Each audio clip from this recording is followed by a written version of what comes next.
A la luz de este impresionante milagro que realiza Jesús, quisiera meditar hoy sobre una virtud que me parece muy importante, especialmente en este tiempo, y es la generosidad. La generosidad es una virtud humana, pero es también un fruto del Espíritu Santo. Uno de los frutos del Espíritu Santo es la longanimidad o la magnanimidad, que quiere decir tener un alma grande, un alma extensa. Y la longanimidad hace referencia, por un lado, a esa capacidad de soportar en el tiempo las dificultades y las pruebas, lo que hoy en día algunos psicólogos llaman la resiliencia, pero la longanimidad es mucho más que la resiliencia. Pero sobre todo la longanimidad se refiere a esa actitud de benignidad, de clemencia, de generosidad y compasión con el otro, es decir, la voluntad de empatía, la voluntad de compartir, de pensar en la otra persona antes que en mí mismo. Y por eso lo contrario de la longanimidad es la mezquindad, el egoísmo, el desánimo, podríamos decir, el individualismo. El otro día escuché al padre Carlos Rosell, un sacerdote amigo en radioprogramas del Perú, que contó una anécdota que se me quedó dando vueltas en la cabeza. Y a la luz de esta anécdota, de alguna manera, él decía, y yo he reflexionado, que el gran problema de la sociedad de nuestro tiempo es la manera como nosotros declinamos los pronombres singulares directos.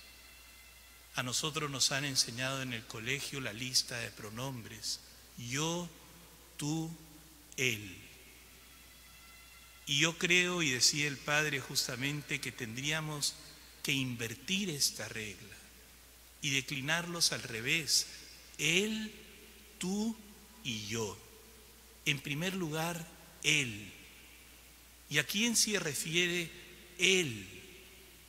Él es Dios. Él es el que es, dice la Escritura. Él es el ser por excelencia, el ser trascendente. Él es el creador, el salvador, el santificador. Luego de Dios, tú, es decir, el prójimo. Tú que eres mi esposo, mi esposa, mi padre, mi madre, mis hijos, mis amigos. Tú que eres una persona pobre que necesitas de mí, que necesitas de mi ayuda. Tú que estás solo y hace mucho tiempo que no te llamo por teléfono ni me preocupo por ti. Y en tercer lugar, yo, que no quiere decir no preocuparme por mí, no amarme a mí mismo. Jesús es muy claro que hay que amar al prójimo como nos amamos a nosotros mismos. Pero ese recto amor supone vivir la caridad.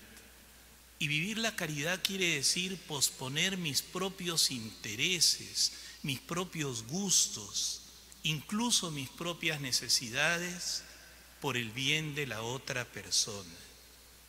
Y ojo, hablamos de la otra persona, no de la masa, no del pueblo, no de la colectividad. Esa es una visión ideológica de corte marxista. Es reconocer en el otro el rostro de Cristo sufriente. Y el Evangelio de hoy nos trae dos ejemplos muy hermosos de esa longanimidad o generosidad. El primero es la actitud de Jesucristo. A Jesús le acaban de dar una terrible noticia.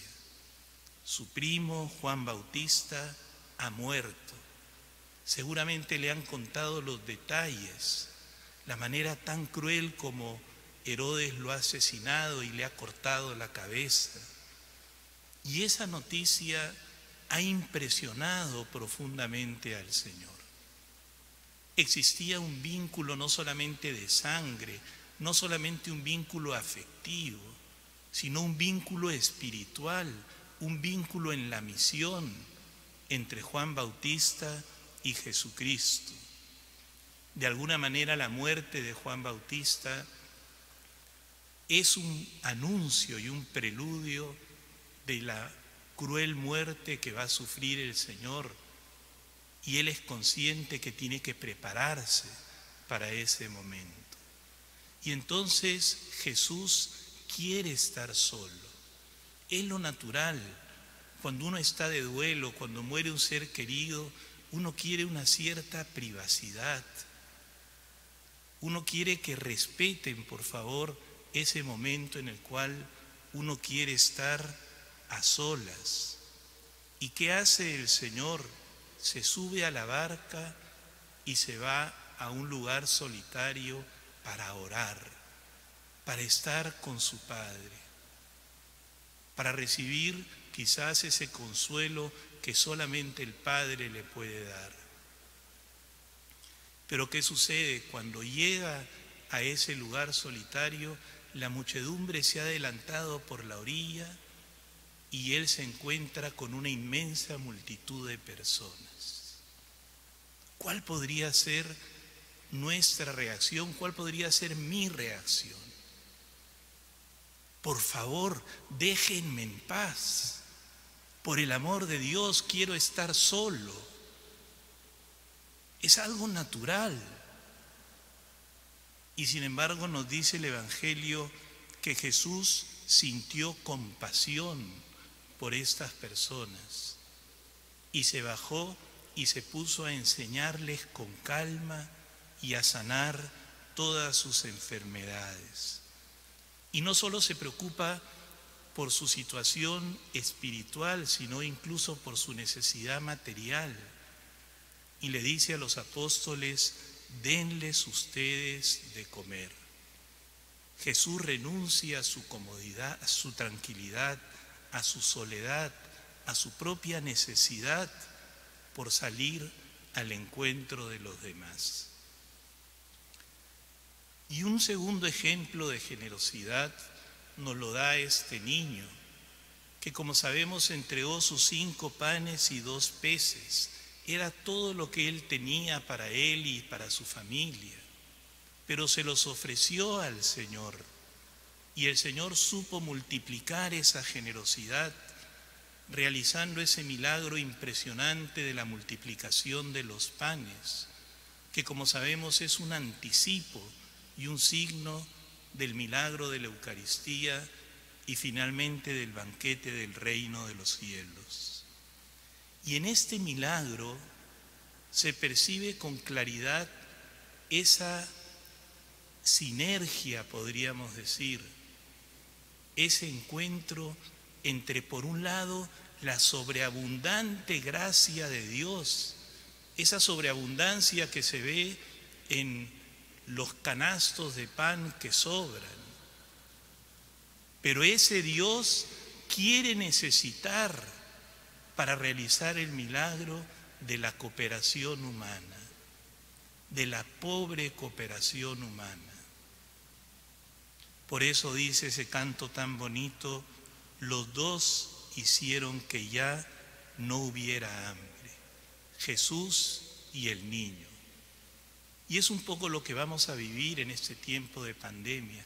Le pedimos al Señor que nos ayude, que nos libre, pero tenemos que poner nosotros nuestra cooperación, no solo en el esfuerzo titánico que están haciendo los médicos y los científicos, sino nuestra cooperación para cuidarnos y cuidar a los demás.